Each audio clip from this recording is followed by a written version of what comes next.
Thunder rumbled outside as Ethan Parker, a young man barely out of his 20s, stared at the phone in his trembling hand. Rain slapped against the motel window, blurring the glitter of Los Angeles from view. His heart pounded as he read over and over the secret emails he had uncovered. Just 1 week after marrying the famous 68-year-old fitness influencer, Simone Ryder, Ethan's whole world spun upside down. "How could she lie to me about this?" he whispered, voice cracking as if it might shatter the whole room. He remembered the glow of the wedding, flash bulbs, the whispers, the sly smiles of onlookers stunned by Simone's age and power and his own worn thrift shop suit. They said he was a gold digger and she was desperate, but Ethan just wanted a better life. Now, on this lonely night, he discovered Simone's hidden truth, one so twisted, so heartbreaking, it could destroy everything he thought he'd won. With shaken breath, he reached for the doorknob, knowing if he stepped outside, nothing would be the same. But what he didn't know was that someone was watching his every move.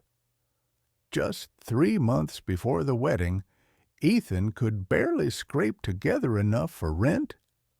He lived in his rundown car, hustling leftover sandwiches from the bakery dumpster and dreaming of a life worth living. Every day he scrolled through his phone in search of inspiration, and sometimes hope. That was when he first saw Simone's videos online. A silver-haired woman leaping onto boxes, lifting weights with famous TikTokers, and telling millions, "It's never too late to change your life."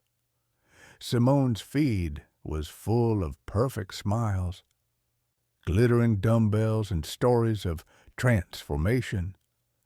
She followed fans back, sent motivational comments, and promised personal coaching to anyone who really wanted it.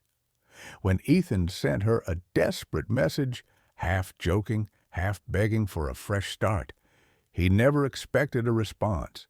But the next morning, Simone herself video called him, inviting him to join her exclusive fitness retreat in Malibu. The retreat was a dream. Celebrity guests, magical ocean sunsets, fancy protein shakes, and Ethan's first real bed in months. Simone lavished attention on Ethan, calling him her young star. She even made him the face of her new Love at Any Age campaign. Tabloids snapped dramatic photos. Fans reposted their stories, and Ethan's socials exploded with attention. He felt like Cinderella, but with muscles, not glass slippers. Then came the whirlwind proposal. Simone, in front of flashing cameras, got down on one knee beside muscle-bound friends, asking Ethan to marry her for a new life of passion and purpose. Cheers, free gifts, streaming deals. Suddenly, Ethan had what he always wanted: fame, security, and a partner the world couldn't stop talking about. But at night, when the crowds thinned, Ethan saw flashes of something hidden in Simone's eyes. She locked up her phone. She whispered to herself before bed. She made Ethan sign papers for your own protection, love. Still, whenever he doubted, Simone held him close, promising, "This is what you deserve. You're safe now." For a moment, he could almost believe her. But now, only 7 days into their marriage, the truth glared back from his screen. Simone's secret, one she fought to keep buried under followers and sparkle, was about to shatter Ethan's new world. As footsteps echoed in the hall, Ethan froze, caught between staying to confront his new wife or running from a secret that could ruin them both. Ethan's heart hammered as the footsteps grew louder. He quickly locked his phone and shoved it under the motel pillow, wiping sweat from his forehead. The door creaked open, and there she stood, Simone Ryder herself, silver hair shining even in the dim light, her face calm, but her eyes sharp as knives. "Baby, what are you doing awake?" she asked softly, stepping inside and closing the door behind her. Her voice was sweet like honey, but something underneath felt cold. "I got worried when I woke up and you weren't in bed." Ethan forced a smile, trying to steady his shaking hands. I couldn't sleep, just thinking about everything, you know. This new life, it's all so unreal." Simone walked closer, her expensive perfume filling the small room. She sat on the edge of the bed and gently touched his cheek. "I know, sweetheart. Change is scary, but you're safe with me. Remember that." Her thumb traced his jawline, and for a moment, Ethan wanted to believe her. But the secret he'd just uncovered burned in his mind like fire. He needed to know the truth. But was tonight the right time to ask? Or would confronting her destroy everything, including to him? Rewind to 7 days earlier, the morning after Ethan and Simone's wedding. Cameras flashed as they stepped out of their luxury hotel in Beverly Hills. Reporters shouted questions. "Simone, why marry someone so young?" "Ethan, are you after her money?" Simone just laughed, squeezed Ethan's hand, and waved like a queen. Back in their penthouse suite, Simone poured champagne and raised her glass. "To us, my love, to the life you've always deserved." They clinked glasses, and Ethan felt a rush of joy. For the first time in years, he wasn't hungry. He wasn't scared. He wasn't invisible. But that same afternoon, things started feeling strange. Simone received mysterious phone calls and would step onto the balcony to talk in hushed tones. When Ethan asked who was calling, she'd smile and say, "Just business, baby. Nothing to worry about." She also made Ethan sign more papers, contracts for sponsorships, joint bank accounts, and something called a partnership agreement that her lawyer said was standard for celebrity couples. Ethan didn't understand all the legal words, but Simone assured him it was just to protect them both. "Trust me," she whispered, kissing his forehead. "I would never hurt you." On day 3 of their marriage, Ethan noticed Simone get intense. She snapped at her assistant over the phone and threw her tablet across the room when a video didn't get enough likes. "These people don't appreciate real talent," she yelled. Then, as if a switch flipped, she turned to Ethan with a bright smile. "Sorry, honey. Sometimes this influencer life gets stressful. You understand, right?" Ethan nodded, but a small voice in his head whispered, "Is this normal?" That night, while Simone was in the shower, Ethan saw her phone buzzing on the nightstand. The screen lit up with a message from someone named Victor. "Time is running out. You promised me the money by Friday." Ethan's stomach twisted. Money? What money? He thought Simone was rich from her fitness empire. Why would someone be demanding money from her? Before he could read more, the bathroom door opened. Simone appeared, wrapped in a towel, her eyes locking onto Ethan standing near her phone. For a split second, her face went cold, really cold. Then she laughed. "Curious, are we?" She walked over and picked up the phone, kissing Ethan on the cheek. "Don't worry about my business stuff, sweetie. It's boring adult nonsense." But Ethan couldn't stop worrying. That message haunted him. By day 6, Ethan's suspicions had grown too big to ignore.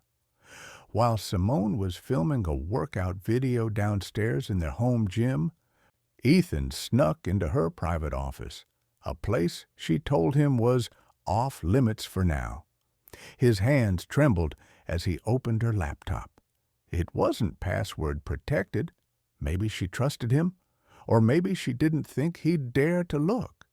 What Ethan found made his blood run cold. Emails, hundreds of them. Messages between Simone and people named Victor, Maria, and someone called the Fixer. The emails talked about debts, fake sponsorships, and something called the inheritance plan. One email from 2 months ago, right before Ethan met Simone, read, "Find someone desperate. Make them fall in love. Get them to sign everything. We collect the life insurance, split it 3 ways, and disappear." Ethan's vision blurred. Life insurance? Was Simone planning to kill him? He kept reading, hands shaking so badly he could barely scroll. Another email said, "The boy's perfect. He has no family, no friends who'll ask questions. Once he's gone, no one will care." Tears filled Ethan's eyes. He wanted to scream. He wanted to run, but his legs felt like stone. Suddenly, he heard Simone's voice calling from downstairs. "Ethan, where are you, honey?" Her footsteps echoed on the marble staircase, coming closer and closer. Panic exploded in Ethan's chest. He quickly closed the laptop and rushed out of the office, bumping into Simone right in the hallway. "There you are," she said, smiling. But her eyes, those sharp, cold eyes, scanned his face like a lie detector. "What were you doing up here?" I was just looking for the bathroom," Ethan stammered. Simone tilted her head, studying him. Then she laughed, a sound that now made Ethan's skin crawl. "Silly boy." "The bathroom's downstairs. Come on, let's get some lunch." But as they walked down together, Ethan knew one thing for sure. He was living with a monster, and if he didn't figure out how to escape, he might not make it to day 8. Now, back in the motel room on day 7, Simone sat on the bed, her hand still touching Ethan's face. "You look pale, baby. Are you feeling okay?" she asked, her voice dripping with fake concern. Ethan swallowed hard. He had 2 choices: confront her and risk everything, or play along until he could find help. But before he could decide, Simone's phone buzzed. She glanced at the screen, and her face went deadly serious. "I have to take this," she said, standing up and walking to the window. Ethan strained to hear her whispered conversation. He caught only pieces. "Yes, it's almost done. Tomorrow night." He doesn't suspect a thing. His blood turned to ice. Tomorrow night. Whatever Simone was planning, it was happening soon, and Ethan had less than 24 hours to save his own life. Ethan's mind raced as Simone hung up the phone and turned back to him with that perfect fake smile. "Just work stuff, honey," she said, climbing back into bed. "Come on, let's get some rest. Big day tomorrow." Big day tomorrow. Those words echoed in Ethan's head like a warning bell. He forced himself to lie down beside her, pretending to close his eyes while his heart pounded like a drum. Simone's breathing eventually slowed, and soft snores filled the dark room. But Ethan couldn't sleep. He couldn't even blink. He had to get out. Tonight. Slowly, carefully, Ethan slipped out of bed. He grabbed his phone, his wallet, and the few clothes he had brought to the motel. Simone stirred slightly, mumbling something in her sleep, and Ethan froze like a statue. 10 long seconds passed. Then she rolled over, still sleeping. Ethan tiptoed toward the door, his hand trembling as he reached for the handle. Just as he twisted it open, Simone's voice cut through the darkness. "Where are you going, Ethan?" His blood turned to ice. Ethan spun around. Simone was sitting up in bed, wide awake, her eyes glowing in the moonlight streaming through the window. She wasn't smiling anymore. Her face was cold, hard, and terrifying. "I asked you a question," she said, her voice low and dangerous. "Where are you going?" Ethan's throat felt dry. He tried to speak, but the words stuck. Finally, he managed to whisper, I know what you're planning, Simone. I saw the emails."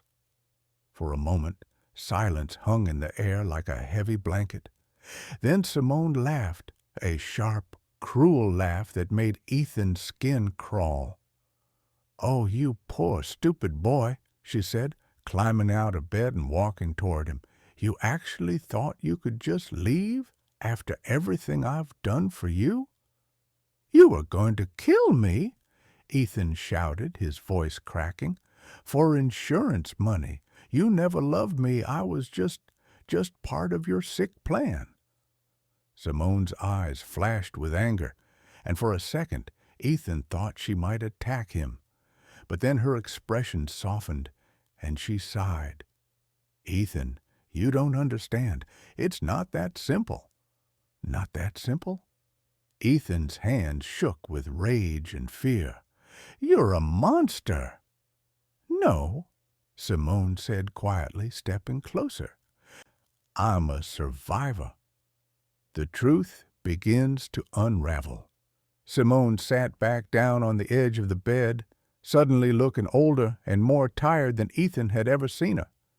"You want the truth?" she asked. "Fine, I'll tell you the truth." Ethan didn't move. He kept his hand on the doorknob, ready to run if he had to. "I'm not rich, Ethan," Simone began, her voice almost sad. "I never was. The penthouse, rented, the cars, leased, the designer clothes, all bought with credit cards I can't pay back. My whole life, my whole brand is built on lies." She looked up at him, her eyes glassy with tears. "I owe people money, dangerous people, people who don't accept excuses." Ethan's anger flickered with confusion. So you were going to use me to pay off your debts?" "Not exactly," Simone said, wiping her eyes. "Victor, the man you saw texting me, he's a loan shark. I borrowed $500,000 from him 2 years ago to keep my influencer career alive. I thought I'd make it back quickly, but I didn't. Now he wants his money plus interest, and if I don't pay him by tomorrow night—" She trailed off, her voice breaking. "What happens tomorrow night?" Ethan asked, his voice barely a whisper. Simone looked at him with fear in her eyes. "Victor said if I don't have the money, he'll kill me and anyone close to me." Ethan's stomach twisted. "So you were going to sacrifice me?" "No." Simone stood up quickly. "I thought about it, Ethan. I won't lie. When Victor suggested the life insurance plan, I was desperate, but I couldn't do it. I couldn't hurt you. That's why I've been stalling, trying to find another way." Ethan didn't know what to believe anymore. Was Simone telling the truth? Or was this just another lie to keep him from running? "Why should I trust you?" he asked. Simone walked over to her purse and pulled out a thick envelope. She handed it to Ethan. Inside were plane tickets, 2 tickets to Mexico, dated for tomorrow morning. "I was going to tell you tonight," Simone said softly. "I have a little bit of money saved, not much, but enough to get us both out of the country. We leave tomorrow at dawn before Victor finds us. We start over, away from all of this." Ethan stared at the tickets, his mind spinning. Could this be real, or was it a trap? Before Ethan could answer, a loud bang echoed through the motel. Someone was pounding on the door. "Simone!" a man's voice shouted from outside. "I know you're in there. Open up, or I'm breaking this door down." Simone's face went white with terror. "It's Victor," she whispered. "He found us." Ethan's heart nearly exploded from his chest. "What do we do?" The pounding got louder. "You've got 10 seconds, Simone.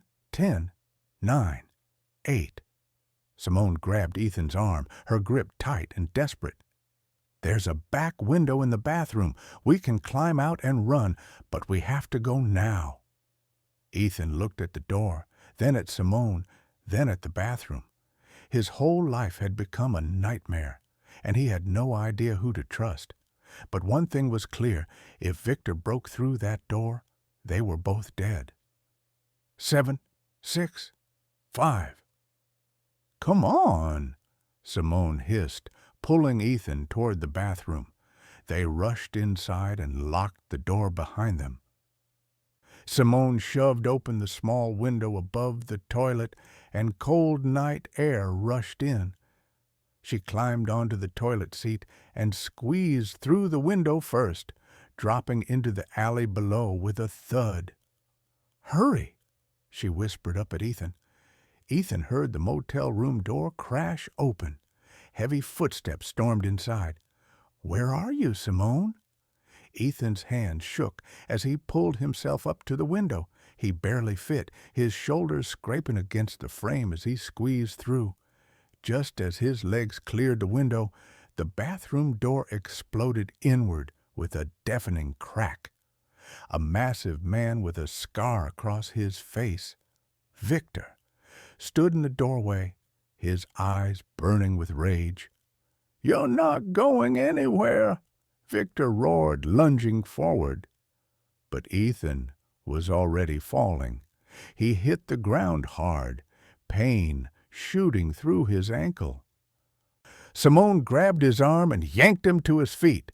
"Run!" she screamed, and they ran down the dark alley into the cold Los Angeles night, with Victor's furious shouts echoing behind them. As they rounded a corner, Ethan glanced back and saw Victor climbing through the bathroom window, his face twisted with fury. But they had a head start. Maybe, just maybe, they could escape. But then Simone suddenly stopped running. Ethan nearly crashed into her. "What are you doing?" he gasped. "We have to keep moving." Simone turned to face him, and in the dim streetlight, Ethan saw something in her expression that made his blood run cold. It wasn't fear. It wasn't panic. It was guilt. "I'm sorry, Ethan," she whispered. "I really am." And before Ethan could react, 2 more figures stepped out of the shadows, blocking his escape. Ethan didn't move, his body frozen as Marcus waved his gun back and forth between him and Simone. The city was quiet beyond the alley, but all Ethan could hear was his own shaky breath and the pounding of his heart. Simone trembled, stepping in front of Ethan as if to shield him. "Please, Marcus, let him go. He has nothing to do with this anymore. I'll do whatever you want." Marcus sneered, his eyes cold and empty. "You're not in a position to negotiate, Sarah. You know too much. And now the boy does too." He motioned with the gun. "Both of you, walk. We're going for a ride." He forced them down the block to a black SUV parked at the curb. The back door swung open, and Ethan was shoved inside, Simone beside him.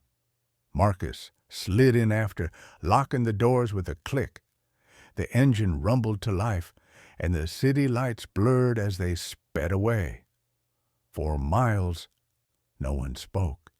Ethan squeezed Simone's hand, trying to steady his nerves. All his dreams, escaping poverty, finding love, starting a new life, seemed a cruel joke now. He wondered if this was how romance scam victims felt. swept from hope to fear in an instant, desperate for a way out. When they finally stopped, Marcus marched them into a lavish mansion atop a hill. Inside, security guards loomed at every doorway. Ethan's eyes scanned the walls for cameras, computers, anything that might hold the evidence Simone said they needed. Marcus shoved them into a small room with no windows, locking the door behind him. "Go ahead," he said, tossing Simone her old phone. "Message your FBI contact. Tell them you'll trade everything for your lives." His smile was pure ice. "But if you trick me, Ethan dies first." Simona's hand shook as she started typing. Ethan saw her slip a glance at him, a silent message. "Trust me." What Marcus didn't know was that Simone had already contacted the FBI earlier using a secret emergency code she and Ethan created while hiding from Victor.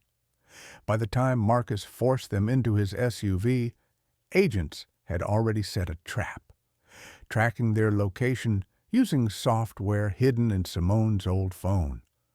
Inside the panic room, Simone sent the coded message. "We are inside. Marcus is here. Evidence in office safe, left wall." Suddenly, alarms howled through the mansion. Sirens from outside. The heavy pounding of law enforcement at the gate. "FBI! Hands in the air!" Voices screamed, echoing from the entryway. Marcus cursed, grabbing Ethan and pointing the gun at his head. For a terrifying moment, Ethan was sure this was the end. Simone screamed, "Don't shoot! I'll open the safe!" Agents crashed through the door in a thunder of boots and shouts. There was a tense standoff. A single second stretched forever before an officer tackled Marcus. The gun fired, the sound deafening, but the bullet lodged harmlessly in the wall. Ethan, shaken but unharmed, felt the grip around his chest finally loosen as agents dragged Marcus away in handcuffs. Simone sobbed, collapsing to the floor. The mansion echoed with shouts, sirens, flashing lights. As the FBI led them to safety, an agent knelt next to Ethan, offering a shaky smile. "You two saved a lot of people tonight. We'll need you at headquarters." His voice was kind, but serious. "There's more to uncover, more victims, more criminals. But you did something good." Ethan glanced over to Simone. Was this the end of their nightmare, or had the fight for the truth and for their lives only just begun? The FBI headquarters felt cold and sterile, nothing like the warm promises Marcus and Simone once made. Ethan sat in a small room with bright fluorescent lights, sipping bitter coffee from a foam cup. Across from him, Agent Rivera, a woman with kind eyes but a serious face, laid out stacks of papers and photos.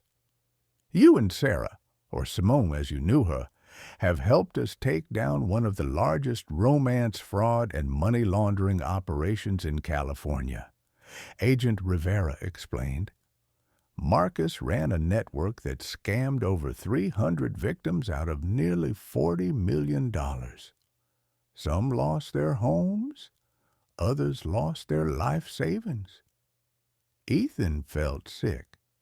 He thought about all the people like him, desperate, hopeful, searching for love, who had been crushed by Marcus's lies.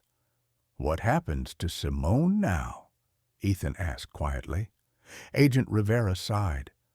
"Sarah Mitchell cooperated fully with our investigation. She provided documents, testified, and helped us track down Marcus's accomplices.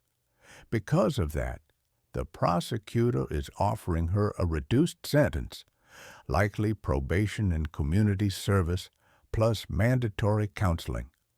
She won't walk away free, but she won't spend years in prison either." Ethan nodded slowly. Part of him was angry at Simone for dragging him into this nightmare, but another part understood her desperation, her fear, her hope for freedom. "And me?" Ethan asked. "Am I in trouble?" "No," Agent Rivera said firmly. "You're a victim, Ethan, not a criminal. In fact, you're a hero. Without your courage, Marcus would still be out there hurting people." 3 months later, Ethan stood outside a small apartment in San Diego, keys in his hand. The FBI had connected him with a victim assistance program that helped him find a job, a place to live, and therapy to process everything he'd been through. He wasn't rich, he wasn't famous, but for the first time in his life, Ethan felt safe. He felt free. One afternoon, his phone buzzed. It was a message from Simone. No, Sarah. She was allowed limited contact as part of her probation. "Ethan, I know I don't deserve your forgiveness, but I want you to know that meeting you changed my life.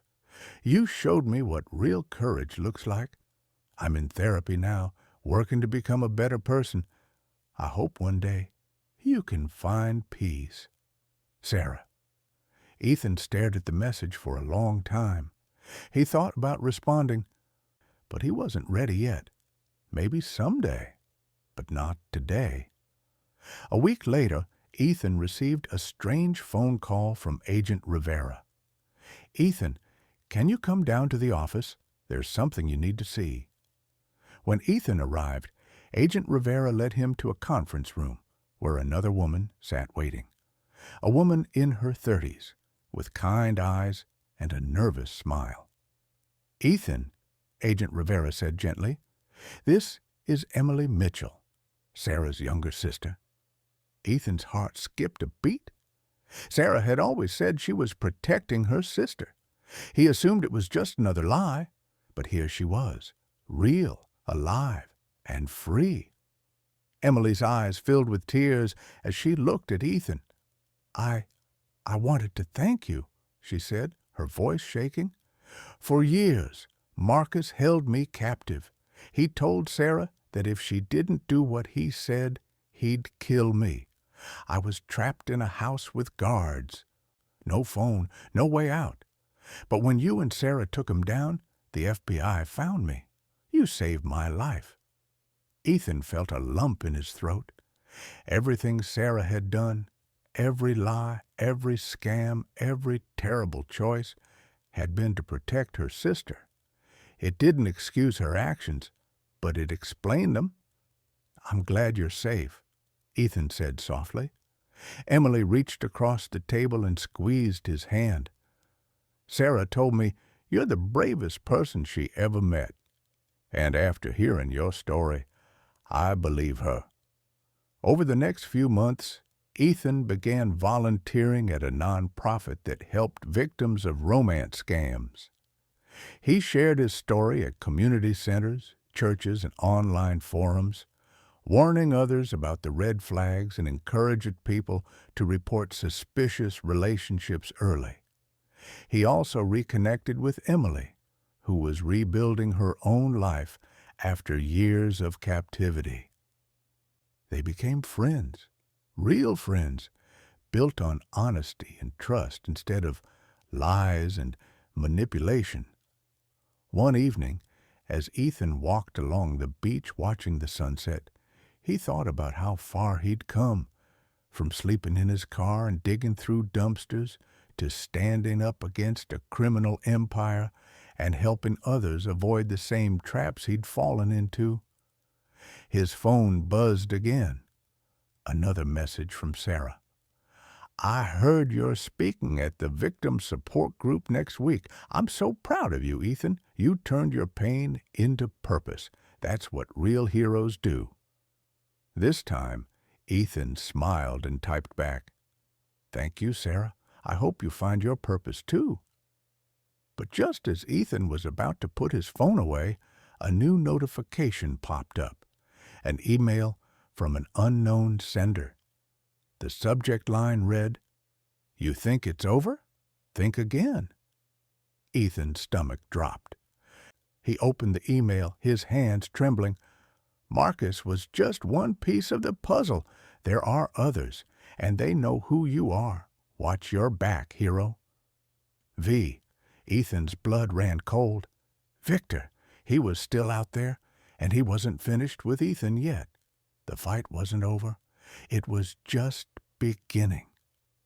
Ethan's hand shook as he stared at the threatening email from Victor. His heart pounded, and for a moment he felt like the scared, desperate young man sleeping in his car again, powerless, alone, and afraid. But then he remembered everything he'd survived. Marcus, Simone's lies, the alley, the mansion, the gunshot. He'd faced it all and come out stronger. He wasn't that helpless boy anymore. Ethan immediately called Agent Rivera. Within an hour, he was back at FBI headquarters, surrounded by agents analyzing the email and tracing its source. Victor's been in hiding since Marcus's arrest, Agent Rivera explained, pulling up surveillance photos on her computer. We've been tracking him through multiple states, but this email confirms he's still in the Los Angeles area, and he's desperate. What does he want?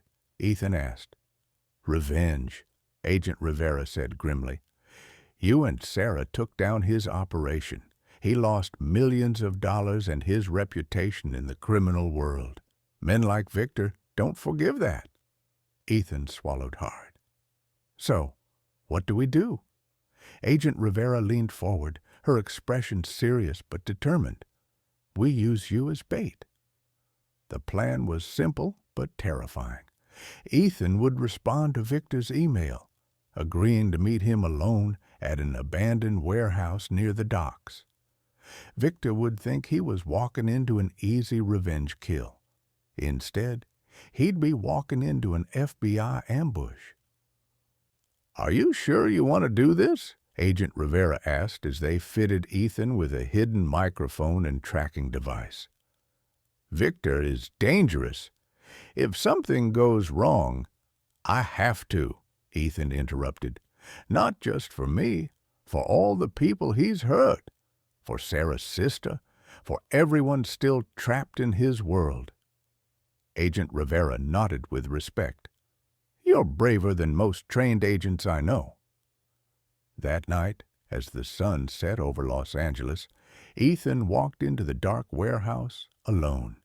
His footsteps echoed on the concrete floor. Moonlight streamed through broken windows, casting eerie shadows across rusted machinery and forgotten crates. Victor! Ethan called out, his voice steady despite the fear churning in his stomach. I'm here. Let's finish this. For a long moment, silence.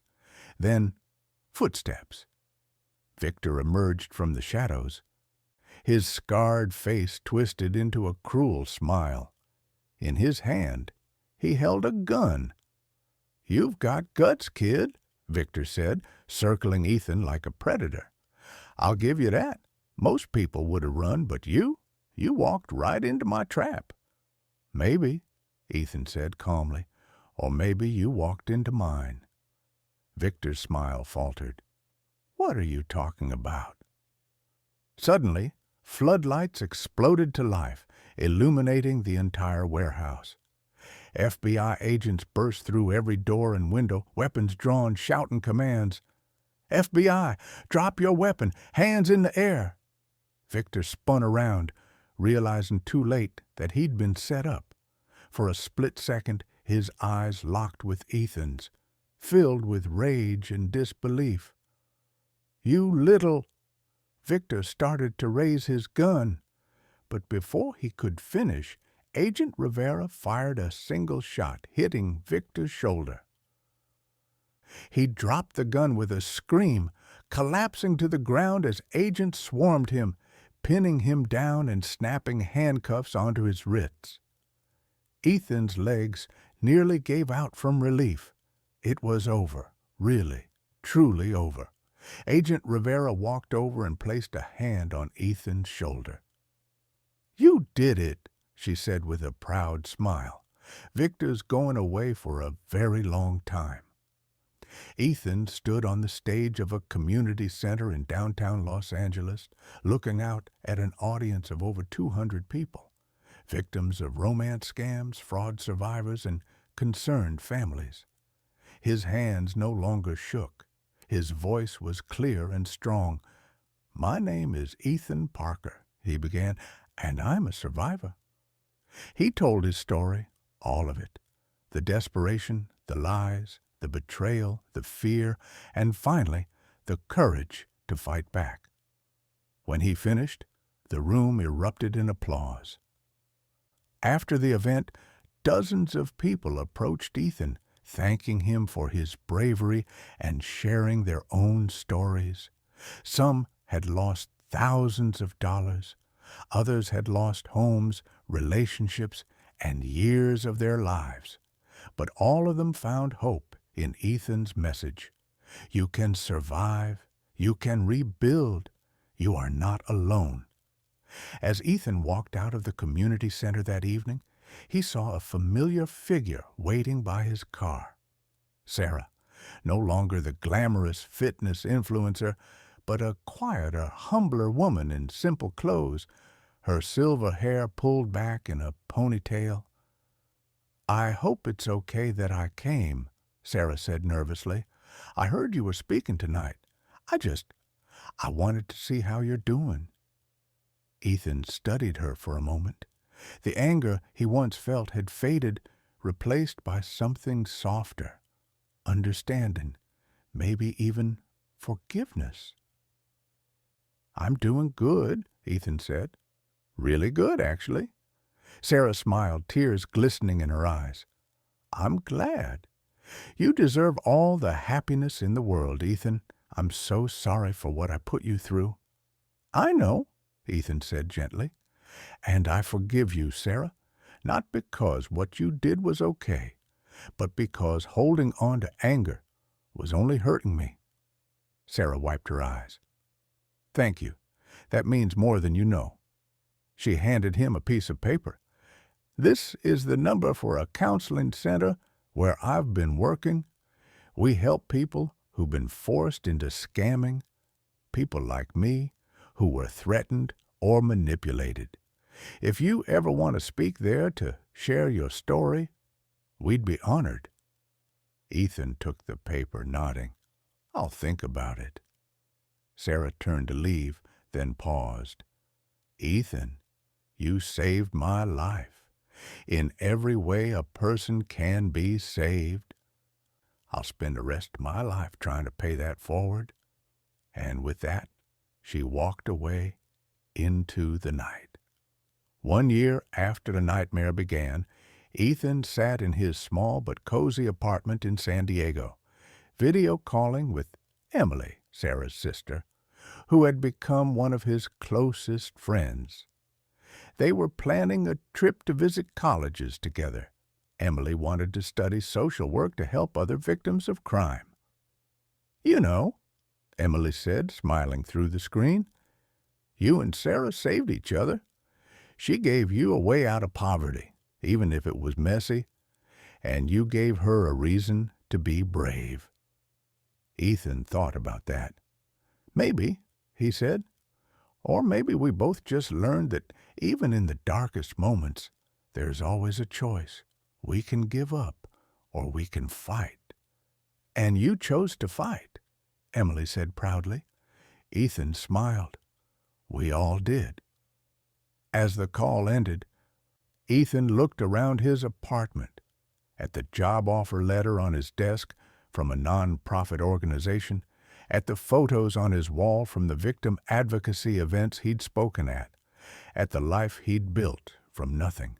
He wasn't rich, he wasn't famous, but he was free, he was safe, and he was using his story to help others find their own paths to healing and hope. For the first time in his life, Ethan Parker felt like he'd finally made it. Not to a life of luxury or endless riches, but to something far more valuable, a life with purpose, meaning, and the strength to face whatever came next.